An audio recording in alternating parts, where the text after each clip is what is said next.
अस्सलाम वालेकुम नाजरीन, ड्रामा से कभी मैं कभी तुम की नेक्स्ट एपिसोड में आप देखेंगे मुस्तफ़ा के वालिद की तबीयत अचानक से खराब हुई, सर्जरी करवानी पड़ी। तो यही सर्जीना ही अपनी ज्वेलरी देती है। मुस्तफ़ा तो इनकार करता रहा क्योंकि उधर अदील को कोई खबर नहीं। रुबाब ने जानबूझकर उसका मोबाइल ऑफ करके खुद के पास जो रख लिया। अब जैसे अदील वापस आया उसे मालूम होता है, वो सीधा हॉस्पिटल चला आया और आते ही मुस्तफ़ा को सुनाना शुरू कर दी। इस तरह से तुमने अब्बा को जनरल वार्ड में दाखिल करवाया, इससे बेहतर जगह भी तो हो सकती थी। यूं मुस्तफ़ा और भी डिग्रेड हो गया। वो खुद को और कमतर समझने लगा कि हाँ मैंने ठीक नहीं किया। वो घर आया बैठा है उदास हुआ तो शर्जीना उसे कहती है तुमने कोई कोताही नहीं की और अच्छा ट्रीटमेंट सिर्फ महंगे हॉस्पिटल्स में नहीं होता, क्योंकि जैसा अदील वैसी उसकी बीवी रुबाब, टिपिकल मिडिल क्लास लड़की। बड़ा भाई नहीं मिला तो चलो कोई बात नहीं, छोटा भाई तो है ना। उधर अब अब्बा को लेकर तकरार हो गई रुबाब और इस अदील के दरमियान में।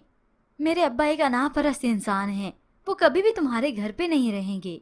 तो इस अदील को भी वाही टकरी है, बिल्कुल इस जैसी, बल्कि इससे 10 हाथ आगे, जो इस अदील को अपने पैरों की जूती तो बनाए हुए है और आज जिसे ताना भी दे मारा। तुम अदील आज जो कुछ भी कर लो, लेकिन तुम्हारी मिडिल क्लास मेंटेलिटी नहीं बदल सकती। यह सुनते ही अदील को तो गुस्सा आ गया और रुबाब से माजत कर लेता है। इस वक्त मेरे माँ बाप को मेरी जरूरत है और मैं उन्हें नहीं छोड़ सकता। उसी वक्त वहाँ से चला जाता है। इफ्तिखार साहब को बेटे ही घर लेकर वापस आते हैं।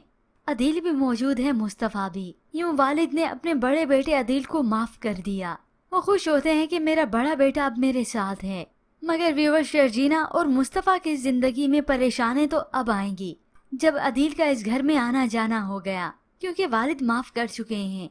और इसी अदील का ना तो मुस्तफ़ा के साथ रवैया अच्छा होता है और ना ही शर्जीना के साथ। और इसी अदील को लेकर अब मुस्तफ़ा के वालिद उसे और भी ताना देंगे कि तुम तो कुछ ना कर सके, अदील ने सब कुछ किया। यूं मुस्तफ़ा और ज्यादा चिड़चिड़ा होता चला जाएगा। और ऐसे में अदील, जो कि चाहता है कि उसके माँ बाप उसके घर पर आएं, तो बिल आखिर आने वाली साथ में ये सीन्स भी आप देख ही लेंगे।